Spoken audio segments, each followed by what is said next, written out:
No início do texto, há uma referência à evolução como processo que permite melhor adaptação dos organismos ao ambiente em que eles vivem. No que constitui a adaptação? Nos dois exemplos citados. Quem fez essa? Fala a sua. Eu não estou conseguindo ouvir, Júlia. Fala de novo. Vai escutando. Ô, fala, meu anjo. Botei. Eu acho que está errado, né? Deixa eu ver. Oh. Ao longo do tempo, afetaram as suas variações. Não entendi, foi nada. Cortou tudo.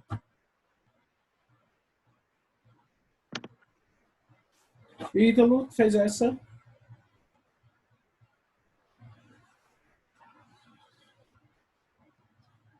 E tu? Você já fez a pergunta? Já, a primeira. No início do texto, há uma referência à evolução como processo que permite melhor adaptação dos organismos ao ambiente em que vivem. No que consiste a adaptação? Nos dois exemplos citados.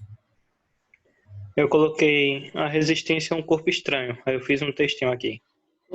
Da mesma forma em que um médico ministra uma dosagem de um antibiótico por determinado tempo e o paciente passa a tomar o antibiótico e termina de tomá-lo antes do tempo receitado, as bactérias que ali viviam e que morreram deram espaço a bactérias mais resistentes a esse corpo estranho, o que lhes permitiu reproduzir e espalhar seu gene mais resistente para o resto do corpo. O que, por sua vez, os sintomas voltam e o médico ministra novamente o mesmo antibiótico por um tempo mais longo, já que as bactérias são mais resistentes e precisam de mais tempo para que sejam eliminadas. Perfeito. Luan Henrique, você fez alguma coisa parecida? Faz a mesma coisa. Ah, tu fez quase a mesma coisa, foi, Júlia? Mesma coisa aqui. Sabe por quê, gente? Porque o de Júlia tá meio travando, né? Aí, ô, pessoal, vê só. Ítalo, só muda esse corpo estranho. Porque o corpo estranho dá a entender que é um vírus, que é uma bactéria que entrou na própria bactéria. Aí você muda isso e coloca, por exemplo, um antígeno. Porque um antígeno pode ser qualquer elemento coisa. químico. Um antígeno pode ser qualquer coisa, pode ser uma substância. Você muda esse corpo estranho e coloca um antígeno. E lá, de novo, isso no início. E depois, quando você começou a falar lá que a bactéria, o gene dela, que ela acaba uma resistência a esse corpo estranho, aí você muda isso para uma resistência a essas condições ambientais, que é onde elas estão. E é justamente isso, pessoal, que acontece. Veja só, é uma modificação que aconteceu no gene, tá? Algumas substâncias, elas têm a característica de modificar determinado gene. E aí, a partir dessa modificação, foi elaborado uma resistência, certo? E aí, aquelas bactérias, quando se reproduzirem, elas vão reproduzir em bactérias que vão estar adaptadas àquele tipo de substância, adaptadas àquelas condições ambientais, certo? E aí elas vão conseguir se desenvolver agora de forma normal. É assim que acontece, tá certo? A gente vai ver, não agora, né? Deixa eu ver qual é o próximo conteúdo. A gente vai ver isso, a causa genética da variabilidade, as mutações que ocorrem justamente devido às evoluções que existem, tá certo? Então, perfeito aí o teu texto, Ítalo. É basicamente isso mesmo que acontece, tá certo? Então, como todo mundo fez quase a mesma coisa, vamos para o próximo. O 2. Por quê? Por que motivo os novos antibióticos desenvolvidos pela indústria farmacêutica têm, entre aspas, eficácia por um tempo limitado? Eu coloquei... Porque as bactérias mais resistentes acabam por tomar lugar das bactérias menos resistentes que morreram com o uso do antibiótico, dando assim a origem de uma nova colônia de bactérias mais resistentes, as chamadas superbactérias. E tu colocou o que, Luan? Mesma coisa. Perfeito também. Ótimo, Isso acontece com perfeito. fungo também, né, professor? Acontece com fungos, acontece com vermes. Porque, Protozoário. protozoário. Sabe o negócio da ivermectina que o pessoal tá tomando direto aí? Isso não é bom, não. Porque o pessoal tá tomando sem ter. E aí o corpo, por exemplo, você pode, o seu próprio corpo pode adquirir uma certa resistência. E quando você entrar, você for, por exemplo, um verme entrar no seu corpo ele já tem degradado aquele medicamento de forma rápida, porque você estava tomando ele de forma exacerbada, e aí ele não vai surtir efeito. Porque tanto o micro-organismo ele vai ter uma certa resistência, como o seu corpo também. Lembrem que todo medicamento, quando a gente toma, todo medicamento ele vai ter uma meia-vida. Não vai ver isso na faculdade. Se chama farmacodinâmica, certo? Que é o tempo que o medicamento passa no nosso corpo. Tá certo? Então ele tem a Ivermectina é meia-vida. 6 meses. É 6 meses. Só que se você começar a tomar direto, Luan, o que é que vai acontecer? Esse tempo Vai ele vai parar de ser servir. esse tempo vai ser reduzido. Você está entendendo? O tempo vai ser reduzido, esse tempo da substância no seu corpo. O seu corpo ele vai começar a digerir essa substância rapidamente. Tá? A mesma coisa é o que acontece com a vitamina C. Você toma muita vitamina C, o que, é que acontece? Você não absorve tudo. O resto ele sai, ele vai ser expelido. Então, isso pode acontecer também. Você está tomando aquele determinado novo medicamento, e aí determinado medicamento ele para, ele não surte mais efeito. Por exemplo, Rivotril, que é aquele medicamento para dormir. Chega um momento que você tem que tomar altas doses. Por quê? Porque você já adquiriu uma resistência àquele medicamento.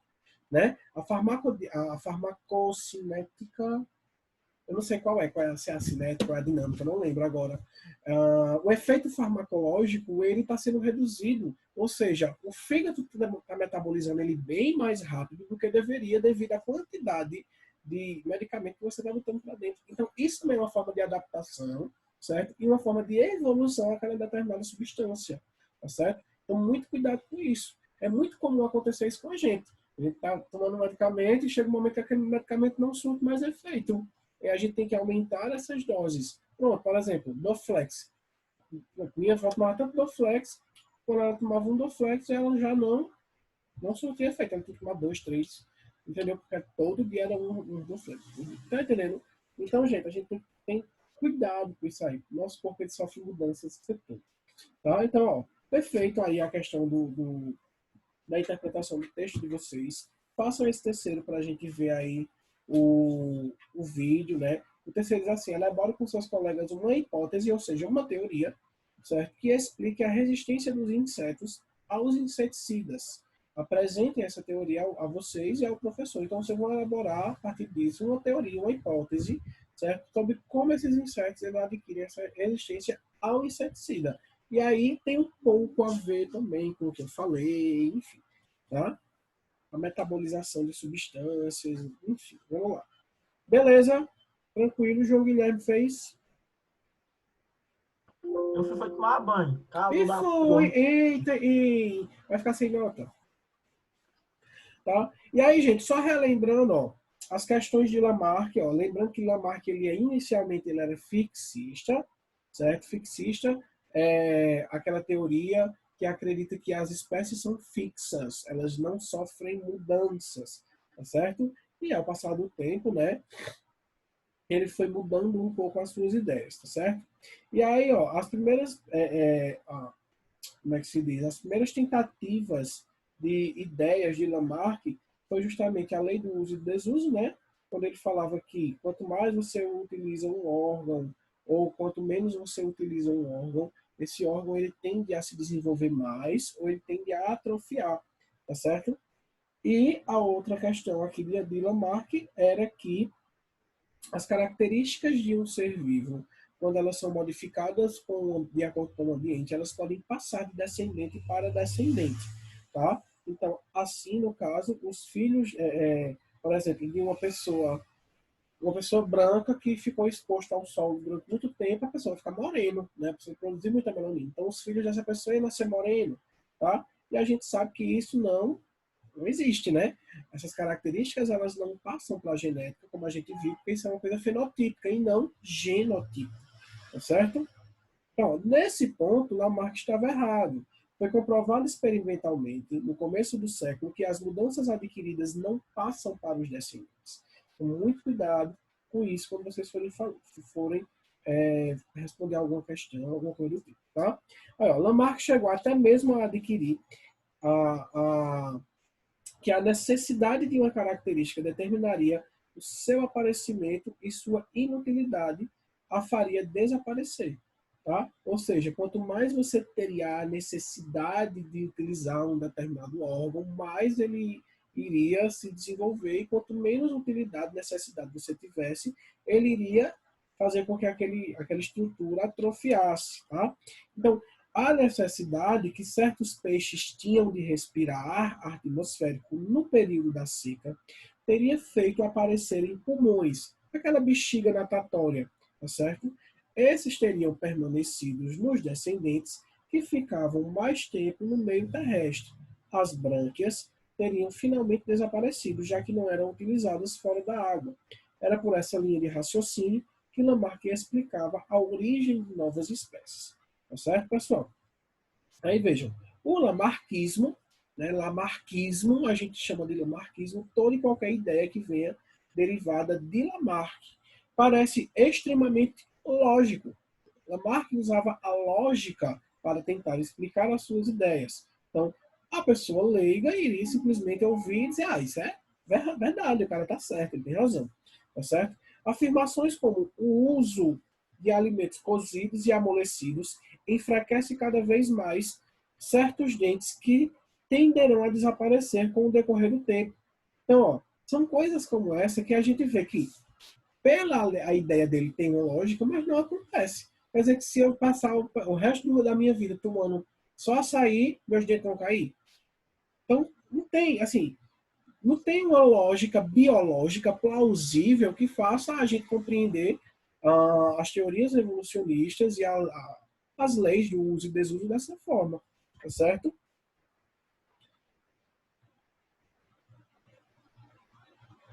Entendeu? Aí vejam, deixa eu ver aqui, herança de caracteres adquiridos. Um biólogo alemão demonstrou, August Weismann, demonstrou experimentalmente que características adquiridas não são transmitidas à prole. Esse pesquisador cortou por várias gerações o rabo dos camundongos, que usava como reprodutores. Os descendentes, apesar disso, continuavam nascendo com o seu rabo. Tá certo? Então, isso foi um dos vários experimentos que acabaram sendo realizados para poder comprovar realmente que isso não existia, né? Que nenhum tipo de mudança fenotípica poderia passar para o DNA dos descendentes. Tá? Deixa eu ver aqui se é mais alguma coisa para a gente fechar o lamarquismo.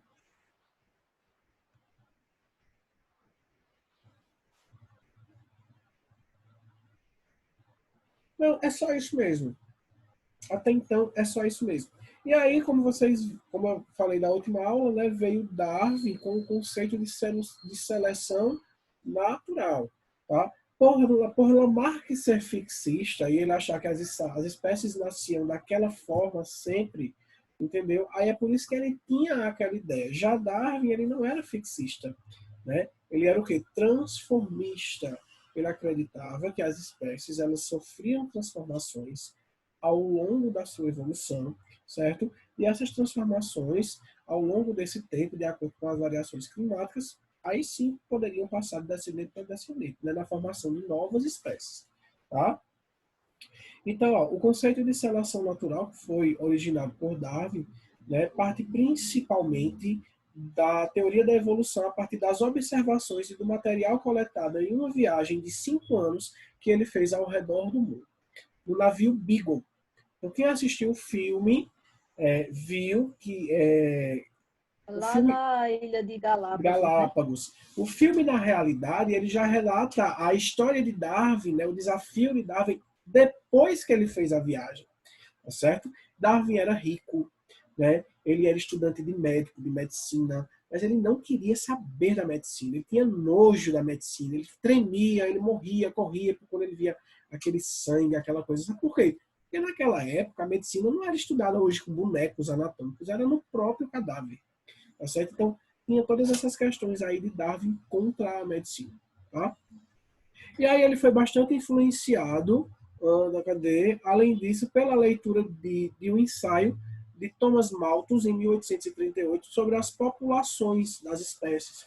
Aí, em 1844, ele começou a escrever um longo ensaio sobre a seleção natural e sua relação com a origem das novas espécies. No entanto, Darwin relutava em publicar seu trabalho por saber que entraria em choque com as ideias da época, né, que era influenciada pela Igreja Católica, que tinha os conceitos fixistas, tá certo? Gente, é porque eu não achei ainda, mas existem passagens na Bíblia que elas defendem a diferenciação, a mudança das espécies. Vocês acreditam nisso? Isso é no Novo Testamento. O Velho Testamento é outra coisa, tá? No entanto, em 1858, o naturalista Alfred Russel Wallace enviou a Darwin da Malásia um ensaio que apresentava uma teoria sobre a origem das espécies com ideias muito semelhantes às ideias de Darwin, né? Caso um amigo comum de Darwin e Wallace, o famoso geólogo Charles Lyell, apresentou o trabalho de Wallace junto com extratos do ensaio de Darwin de 1º de julho de 1858, tá? Para a Sociedade Científica de Londres. Em seguida, Darwin terminou às pressas o manuscrito do livro A Origem das Espécies, publicada no ano seguinte. Se ele não tivesse feito isso, quem ia receber todo o mérito era o Wallace, tá? Mas assim, muita gente não gosta de Wallace, porque dizem que o Wallace meio que roubou o trabalho de Darwin. Eu não acho que ele roubou o trabalho de Darwin, entendeu? Ele simplesmente se inspirou nas ideias que Darwin já havia soltado, né, conversadamente com alguém, com o pessoal da comunidade científica. Ele se espelhou nisso e aí ele formulou algumas ideias que foram muito semelhantes, tá? Mas aí, depois foi tudo publicado, tudo direitinho, e Darwin foi quem ganhou o mérito, mas o Wallace também, ele teve um papel muito importante na evolução, na história da evolução, tá? E aí a gente vai ver um pouquinho da seleção natural, como eu falei a vocês. As ideias de Darwin influenciaram profundamente o mundo intelectual no século XIX, provocaram uma grande polêmica, principalmente sustentada pelos defensores do fixismo, tá certo? Também denominado de criação especial. O raciocínio de Darwin, que levou à ideia de que seleção natural pode ser resumido da seguinte forma. Então, gente, preste atenção. Guarda esse celularzinho aí, Guilherme, por favor. Preste atenção nesses pontos que são bem importantes para a seleção natural, para que vocês entendam esse conceito. Veja só. Os organismos vivos têm grande capacidade de reprodução. Poucos indivíduos, no entanto, chegam à idade de procriação, já que a quantidade de alimento que existe no ambiente é limitada. Tá? Então, foi uma observação que ele fez. Então, se a quantidade de alimento é limitada, muitos organismos eles podem morrer, certo? E aí eles não vão chegar nem na época de sua reprodução. Isso ocorre porque organismos que têm as mesmas necessidades alimentares competem entre si, lutando constantemente pela sobrevivência, tá? E aí a gente entra naquilo, sobrevive o mais forte. Tanto com questão a falta do alimento, como com relação à sobrevivência da competição entre os indivíduos da população. Diga, Júlia. Isso aí seria aquele negócio da teoria de malthusiana? O que seria a teoria população malthusiana? cresce em ritmo acelerado, negócio. Não, Júlio, isso daí tá ligado a Aquela que a outra coisa. população cresce em Tá um ligado à ritmo. superpopulação e à produção de alimentos. Porque no começo do filme, ele fala sobre Malthus. Não, ele tem como base... Aí eu fiquei, sem entender isso. Não, ele tem como base apenas o crescimento da população. Quanto mais pessoas, quanto mais espécies... Pessoas não, né? Espécies. Quanto mais indivíduos de uma mesma espécie, de uma mesma população em um ambiente, vai se haver a necessidade de ter mais alimento. Entendeu? É isso que a teoria malthusiana deve falar, pelo que eu entendi. Não é isso, Ítalo? Quanto mais população, vai se ter a necessidade de ter mais alimento. Isso. Tá? Agora, o que ele fala? Diga, pode falar. E a teoria de Malthus, ela Pela está no filme. em relação à quantidade da população e a produção de alimento, e não a existência do alimento Uhum. em sua fase natural, em seu hábito. Entendi. Enfim, da forma natural, se encontrar Entendi. por aí. Então, Julia, é aquela coisa. E, professor, Oi, pode falar. também esse negócio de Darwin tem a ver quando nem sempre o animal tá faltando comida para o animal, e sim quando ele é a comida de outro animal. Tem Isso. um exemplo dos insetos que estão escalando uma árvore e tem um inseto mais marrom perto da cor da árvore e os outros mais vermelhos. Aí chega um pássaro e come os insetos vermelhos porque ele consegue enxergar esses insetos, mas não come o marrom. Uhum. Aí dá para Aquelas ele ter relações uma probabilidade maior de ecológicas reproduzir. e de sobreviver. Aquelas relações ecológicas, né, as condições ambientais, tudo isso vai estar atrelado a isso aí, tá certo? Então, por exemplo, essa questão do inseto lá que é marrom, certo? Ele está mais adaptado ao ambiente porque ele consegue se esconder e a ave lá ela não vai comer. Tá entendendo? Então, isso aí é um fato de seleção natural. Vai sobreviver aquele que tiver mais adaptado ao ambiente. Então, veja que a mínima coisa se torna uma adaptação ao ambiente. Gente, essa questão do coronavírus é isso. Tá? Tá morrendo quem não tem, quem não tem. Veja, um vírus que está matando gente com comorbidades. Certo? Pessoas que não estão aptas a viver no mundo de hoje em dia. Por isso está morrendo tanta gente. Agora, quem sobrevive, beleza. É a mesma coisa, gente. Isso não é difícil, não é diferente, não. É seleção natural essa questão do coronavírus. Está morrendo quem tem que morrer. Morre aquele que é mais fraco. Lógico que a gente consegue salvar vidas de alguma forma, né, com medicamentos e tudo mais, mas tudo vai da resistência da pessoa, tá? E aí, quando ele fala no filme dessa questão, ele usa como base. Mas se você prestar atenção aqui, o que eu falei é justamente o contrário, entendeu? Ele fala que na escassez do alimento, a população, a espécie, ela vai, de alguma forma, se virar para sobreviver, entendeu? Aí já entra, por exemplo, no canibalismo, na competição. Competição por alimento, né? Eles vão brigar até a morte para ver quem é que fica com aquele alimento. E se pá, ainda tem ainda o canibalismo, né? Onde um como o outro. Então, esses fatores são fatores que existem na população. Guarda esse celular, Guilherme. Esses fatores são fatores que existem na população, certo? Para uma melhor adaptação àquele ambiente. É simples, gente. O ambiente, ele escolhe quem vai sobreviver. O planeta escolhe quem vai sobreviver. Vive quem é mais adaptado a ele, ponto. Certo? Nós não somos nada, certo? O planeta é quem é tudo. E aí vai viver no planeta quem ele quiser. De acordo com as variações do planeta é que vai viver. E ponto. Tá certo? Aí, ó, outro fato é a existência de variações hereditárias. Ó. Vejam como é importante isso. Tá certo? Então, vejam. A questão da variabilidade genética das espécies de um indivíduo ele não ser geneticamente igual a outro, isso é muito importante, porque isso também é o que vai dar adaptação. Por exemplo, vamos dizer que Deus o livre guarda, né? Mas vamos dizer assim, meu pai ele tem câncer de pele, tá? Um exemplo. Minha mãe ela tem câncer de pele. O que é que vai acontecer? Eu vou ter uma probabilidade muito alta de nascer com o gene do câncer de pele, concordam? Então, eu vou ser adaptado ao planeta hoje em dia, com bastante radiação solar? Não. Dá para entender? Aí veja, meu pai tem câncer de pele, se casou com uma mulher que não tem. Então, essa variabilidade genética, essa variabilidade genética já é outra. Então, eu posso nascer, por exemplo, com um gene, mas não desenvolver, entendeu? É onde a gente entra naquela questão, né, da polialelia. A gente nasce com algumas características, pode nascer com duas características e tal. Então, tudo isso, pessoal, tem a ver com a variabilidade genética. E se a gente vai se adaptar ao ambiente ou não.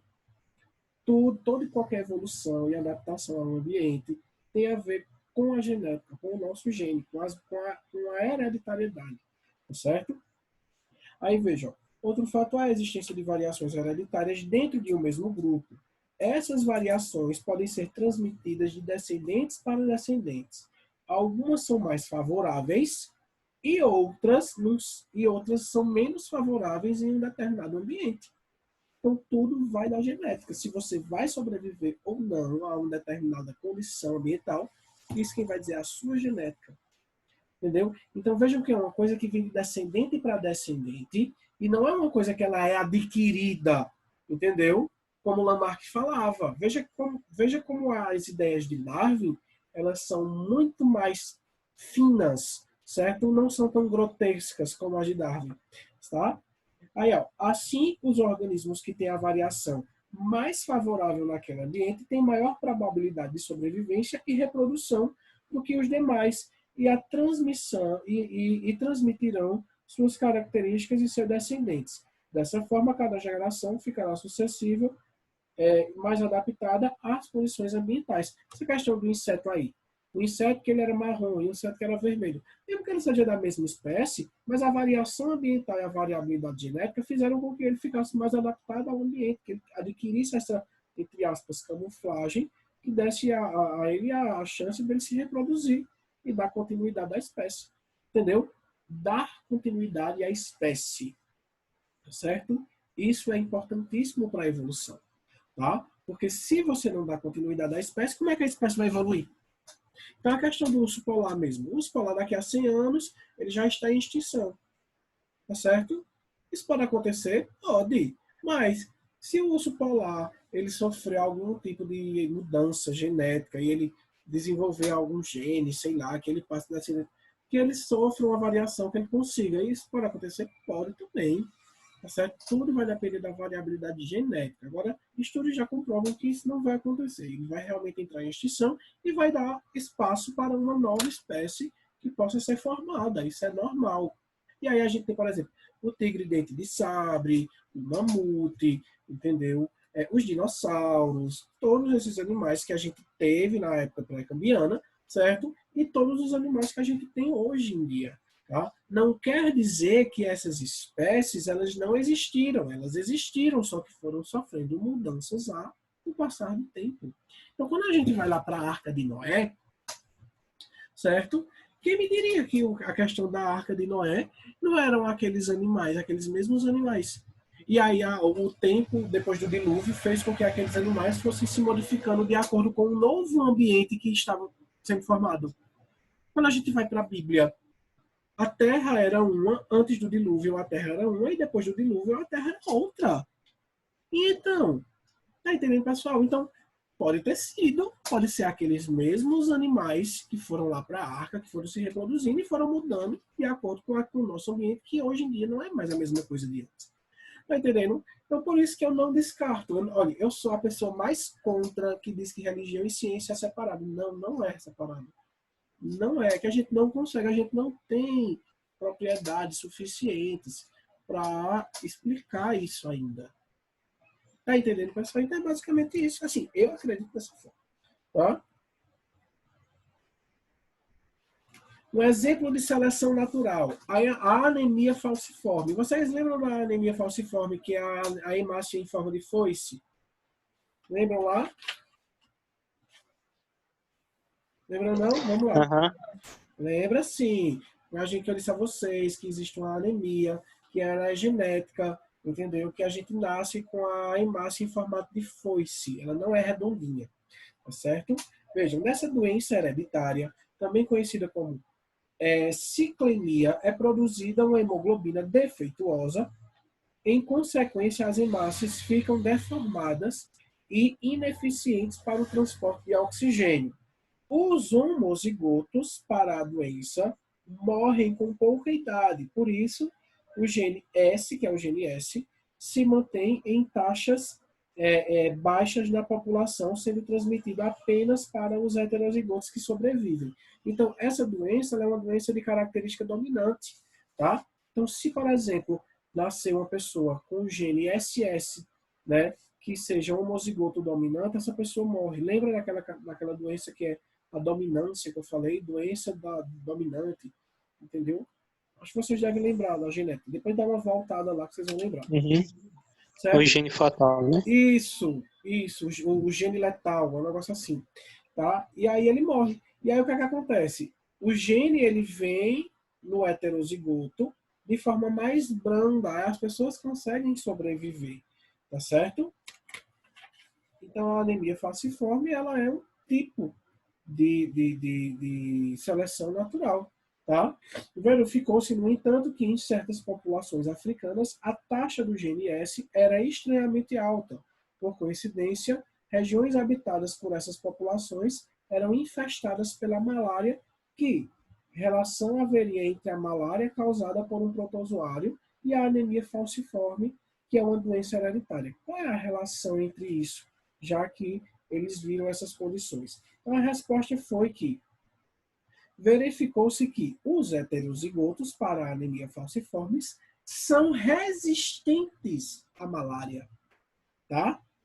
Então, ó, eles sobrevivem à malária, enquanto os não ciclêmicos, eles contraem a doença e podem morrer. Portanto, ser heterozigoto para a anemia falciforme no ambiente com malária funciona como uma espécie de segunda vida, uma espécie de seguro de vida. Assim, esse indivíduo é favorecido, tendo maior chance de sobreviver e de transmitir seus genes, tá certo?